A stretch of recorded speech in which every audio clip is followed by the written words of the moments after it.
What's up, guys? Welcome back. Today we have founder, creator of That's an Awful Lot of Cough Syrup, fashion designer, entrepreneur, artist, musician, philanthropist, community champion, changing the game from Watts to the entire world, king of the homies, Desto Dubb. Hey, Desto. I feel like a wrestler coming into a match, like they're coming to WrestleMania.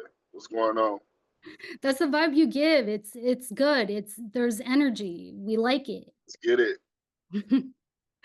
So I know that you've answered this question plenty of times, but again, what's the story behind the name That's an Awful Lot of Cough Syrup? That's the way to tell it is, just turning the negative into a positive. Cops say little slick shit all the time. So, I was just able to take one of them little slick terms that they was throwing at me being funny, turning it into a slogan that's well known more than Nike, just do it. So but that was basically it. I put over some drink. They made a joke. The joke was that's an awful lot of he must be really sick. I was coughing. A few years later, I just it always stuck with me. That's an awful lot of that's an awful lot of that's an awful lot of. And then one day it just popped up like, bro, I need to put that on the shirt. And that's how I was born. It's such a great name, so original, nothing like it. I know that the acronyms are ALOCS. I know it goes by that. Is Yeah, there a nickname for it for like just shorthand? A-Lokes. Most people call it cough syrup, but we are like how we going now. We just naming it A-Loke, so it just take away the whole negative stuff about. Yeah, you gotta that's the thing that I think that people don't always understand is sometimes taking a negative into a positive.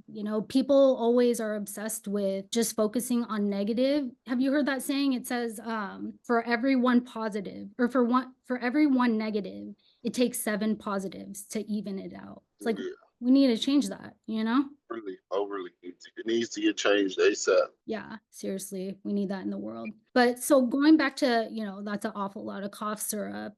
From selling t-shirts in a van to now owning physical retail stores, two in downtown LA, Melrose Boulevard, you have one now in Houston and you continue to expand.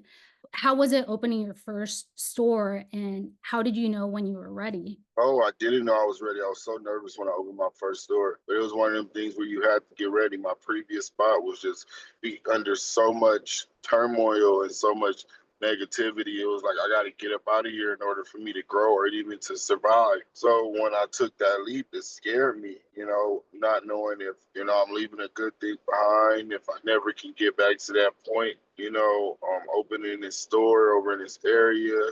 It was a lot of anxiety in moving and opening my first store, but hey, it planned out good, and I just started realizing the more anxiety, the more risk, the bigger the reward. What made you even decide to sell t-shirts out of a van? Because I was selling them out of a cart and I couldn't hold enough space in the car to carry multiple sizes. So I started using a van so I can be able to carry more inventory. Was it something, did you always see yourself being in fashion? Was it something that you thought about doing as a kid? Did I always see myself being in fashion? I never thought, even to this day, I still don't believe that I'm in fashion. I look at it through a logistics, numbers, colors. I look at it as a method. I look at it as a recipe. And I'm a chef. You feel me? But yeah, I never thought in a million years this would be the life that I would be living, or this would be what I would be doing. Even when it was in front of me and I was doing it, I thought this was like every other hustle. It'll last a little while, so just try to capitalize while you can, and it just hasn't stopped. Seeing how much success that you have, I think that drive, determination, and focus is a talent. Goal setting is a talent. Not everyone has that. Not everyone has aspirations aiming towards something. What Yeah, motivated then and what motivates you now to, hustle and go towards, for the things that you want? back then it was really just climbing this mountain for adrenaline. not being having something, so I always wanted it. Not having clothes, so I had to make them. Not having money to buy shoes, so I needed a hustle to make the money to buy shoes. Not having my rent money, because after I turned 18, my parents was charged. I've been paying rent since I was about 16. So I just always needed money, and the clothes was turned into like the easiest way for me to get it without doing anything illegal, without harming nobody, without taking a risk with my life, and Yeah. that shit just stuck to me. Yeah, that's one thing too is like, for every human, whether they have all the money in the world or no money at all, everyone faces struggles, hardships, obstacles, problems. How do you overcome any challenges that come your way, or what's your way of problem solving? A lot of times, medicate, work out, talk to my wife, pray. And honestly, I'm a businessman, so I wouldn't be this far if I wasn't able to deal with problems. So a lot of times people run away from problems. I'm the type that run into problems. Hey, it's a problem with this. I'm running towards it, fixing it, and keep on moving, because a lot of people can't even do that. I'm the type, you pull up, we get a flat tire. I'm trying to change the tire. You trying to call somebody to change the tire. So I just have a real good recipe with dealing with problems. The first thing is I'm very, very good with high problems. Like I'm very, very good with like very high stress situations. I'm very, very calm because I dealt with so many at so many different levels that most of the time it's not that serious. You run into a problem that is kind of outside or it still puzzles me. I just smoke a blunt, think about it. I think about it as a business. I think about it with my ego. I think about it as a family man, and I make my best choice off of that. That's a power, not everyone has that. A lot of people avoid, like you said, people will run the other way or just avoid it, trying to just the fear of rejection. But if you don't go for it, you'll never know type thing. Um, you know, I know that you've done a ton of collabs from, cookies and burner to sexy red, so many. Do you have any funny or memorable moments? Any specific collaboration that stands out to you, a favorite? Yeah, I remember one of my best ones was like my first collab I ever did with this brand called Ruts, and it was with my buddy named LB, and it was just so fire because I didn't have staff, I didn't have a cashier, I didn't have anything. We rented out a store space for the weekend. I had my mom and my wife doing the register. I had my little brother and my dad helping me and his homies. And it was like one of my best and most successful pop-ups. And it was before I had a store and a lot of stuff. And it's even more funnier when the store that I actually have now was the store that I rented out to do my first pop-up. So it's just full circle. So that was a good one. I think the other one that I like to tell people a lot is I seen this one popping clothing line and it had like all these faces on it and stuff. And I'm like, bro, I want to do a collab with this kid because this shit is fire. I'm walking down the street. I'm driving down the street with like a truck and the driver. I see somebody with the sweatsuit on. I said, hey, you know who make that? He said, I do. I said, give me your number. I'm about to make you rich. And then, I said, how much do you sell these for? He like 100 for the set. We did the collab. He ended up selling them bitches for 250, top 250 bottom. When he used to sell a whole set for $150. And his brand is blowing up now. All off for that little one step. So you never know what's around the corner. You never know what somebody else could do for your brand or you. But yeah, those are two good ones. Yeah, that makes me think of this quote. It says, luck is what happens when preparation meets opportunity. Any brands or public figures that you would love to collaborate with in the future? I'm out for sure trying to do some shit with Denim Tears. I fuck with Jermaine. He has a real good image. I wouldn't mind doing some shit with Stutzy, Undefeated. All the real streetwear brands. I wouldn't mind doing some shit with them. Just because it's like, paying homage and shit like that. Yeah. Speaking of collaborations, in streetwear for the past 20 years, maybe it's always been that way, but collaborations with streetwear, pop culture in general, music, TV, and film. We're seeing it with YouTubers, podcasters, social media influencers. How important do you think collaborations are to a brand or a person's success? I think they're very important because a collaboration is honestly just another form of content where you're working with somebody else to create people from their side to come to yours and from your side to go to theirs. They're doing this through pictures, videos, whatever the case y'all doing. But I think collabs are some of the most fires things that still even keeping the shopping world afloat. Yeah, I agree. I think that collaborations, in some weird ways, the way that we connect, building a worldwide community in a way, you know? Yeah.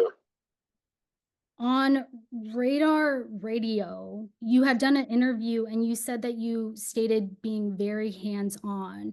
You don't wanna hire someone for, like, research, you're in the streets literally to figure out what to do with, your streetwear brand.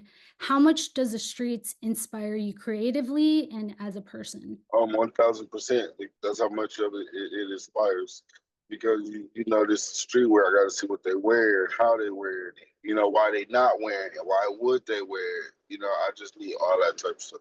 How do you see yourself in the future, as you continue to grow? How do you see yourself staying hands-on with, everything as continue to build? Because I heard that, a lot of your brand, right, Well, is yeah, right. what's Hello? that? Oh, hey. No, what you say?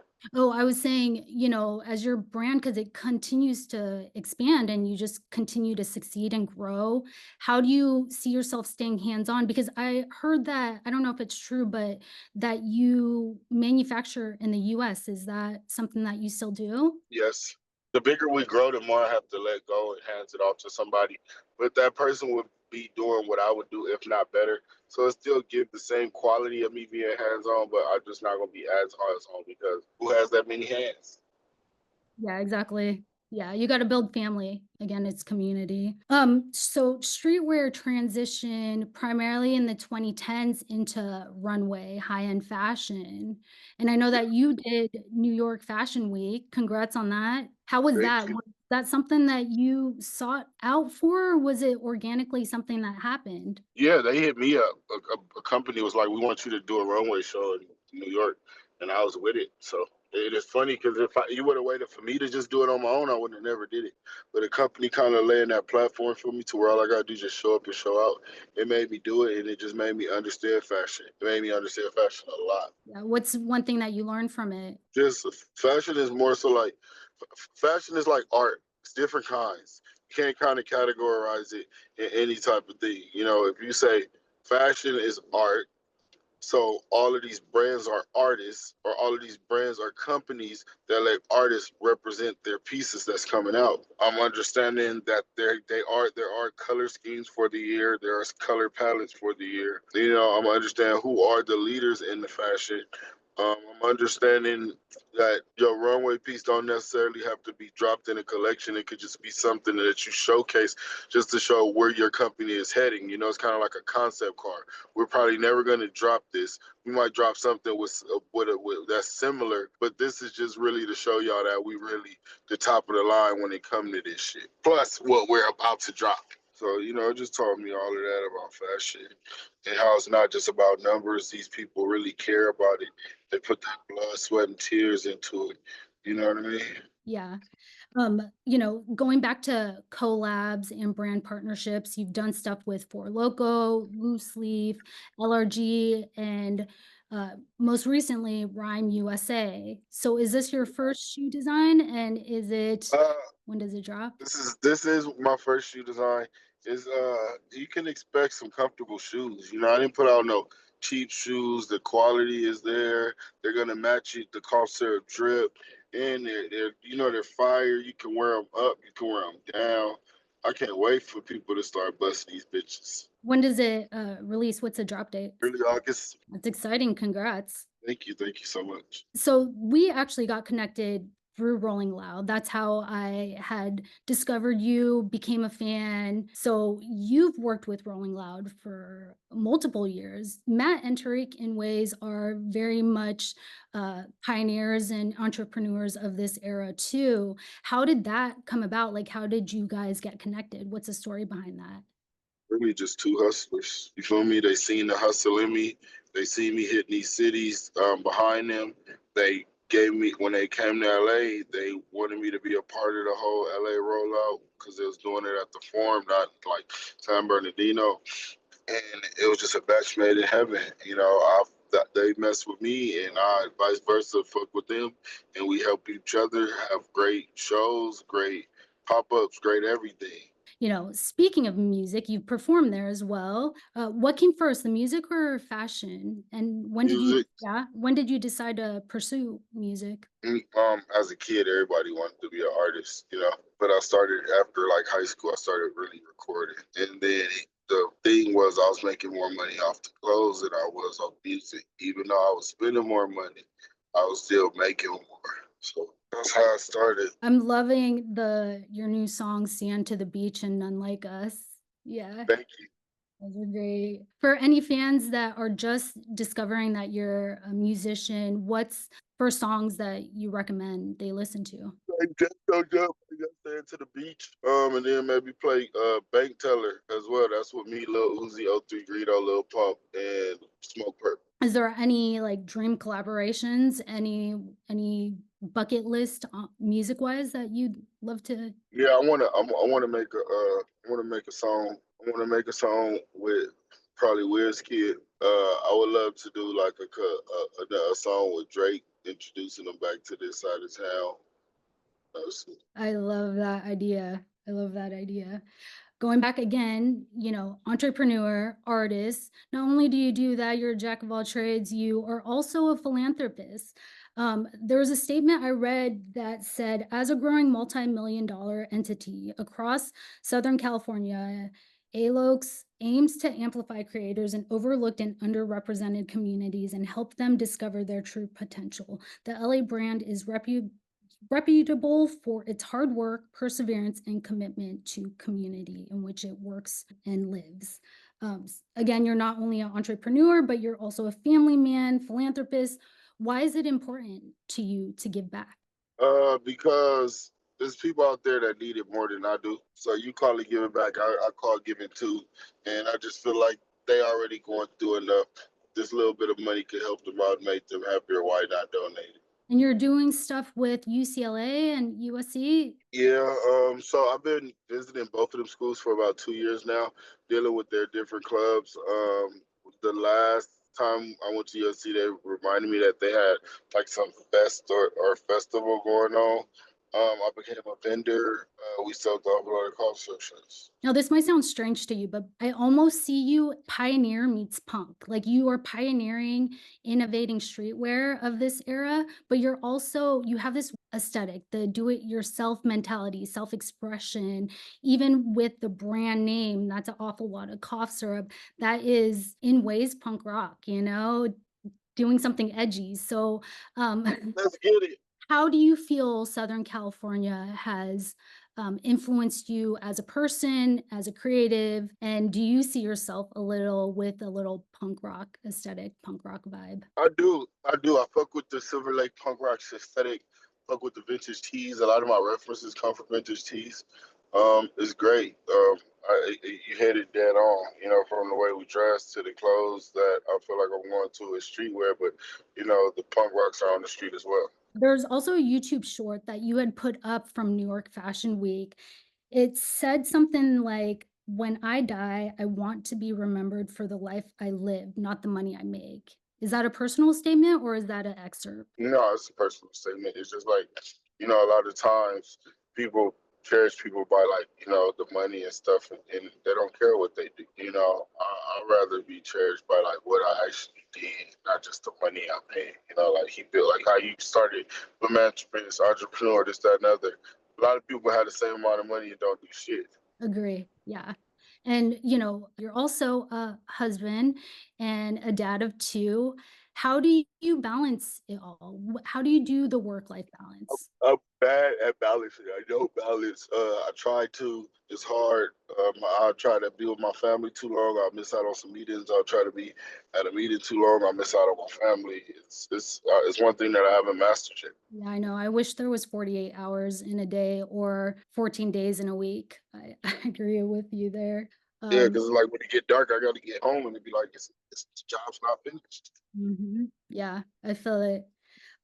If you were to travel back in time, selling t-shirts in a van or as a kid, what would you tell yourself, your younger self? And because you have kids, what advice would you give your kids or that you do give your kids? I would tell myself first. Let's start with my kids. I'll tell my kids, don't worry about what they think or what they say. It's not gonna matter later on in life. It's not the biggest thing in the world. What I would tell myself is keep doing what you're doing. Sell the drugs, don't do them, and keep your chin up. You're on the right path. Yeah. So going back to that's an awful lot of cough syrup. What's one misconception you think that people might have about the brand? The biggest one that I think that a lot of people have about the brand is that it's fully about negative things, which is not. A lot of people think that this brand is like a negative. It's about drugs. It's about this. No, it's about the culture. You know what I mean? Anything could be your cough syrup, basically. You know, people just dwell so much on the cough syrup, this, that, and other. Like I have a cough syrup car. People think I drive around with cough syrup. I don't. It's a metaphor. People forget about metaphors. Everyone takes, not everyone, but yeah, people sometimes take things too literal. So when people wear your clothes, what do you want them to feel when they are Like you a wearing your part of the game. Like you cool. Like you're fashionably up to date. That you know me. That's the yeah. main thing. And for any entrepreneurs or anyone that's aspiring to do what you do, what's 3 pieces of advice that you would give to them? Do something that you actually like doing. Don't spend the profit, reinvest it, and your network is your net worth.